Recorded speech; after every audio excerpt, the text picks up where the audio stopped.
आम आदमी पार्टीने राघव चड्डा यांना राज्यसभेच्या डेप्युटी लीडर पदावरून काढून टाकलं आहे आणि राज्यसभा सेक्रेटरीएटला सांगितलंय की त्यांना बोलण्यास वेळच देऊ नका. कारण राघव चड्डा मागच्या काही दिवसांपासून पब्लिक इश्यूवर आवाज उठवताना दिसत होते आणि भारतीय राजकारणात जेव्हा कोणी व्यक्ती पार्टीच्या वरी जायला लागतो तेव्हा त्याला साईडलाईन केलं जातं. राघव चड्डा यांना आपचा डाऊनफॉल दिसत होता. एकीकडे केजरीवाल जेलमध्ये होते, दुसरीकडे दिल्ली त्यांनी गमावली होती, पार्टी कमकुवत होत होती.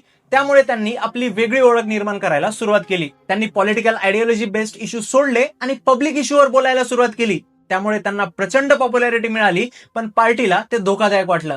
त्यामुळेच हे पद त्यांच्याकडून काढून घेतलं आणि दुसऱ्या खासदाराला देण्यात आलं. मात्र चड्डा यांची राज्यसभा टर्म 2028 पर्यंत आहे आणि ते पुन्हा पब्लिक इश्यू रेज करताना येणाऱ्या काळात नक्कीच दिसतील. कदाचित आप सोडून, कदाचित इंडिपेंडेंट म्हणून, किंवा कदाचित नवी पॉलिटिकल जर्नी सुरू करून. जेनजीचा फ्युचर पीएम बाहेर पडलाय, पण गेम अजून संपलेला नाहीये.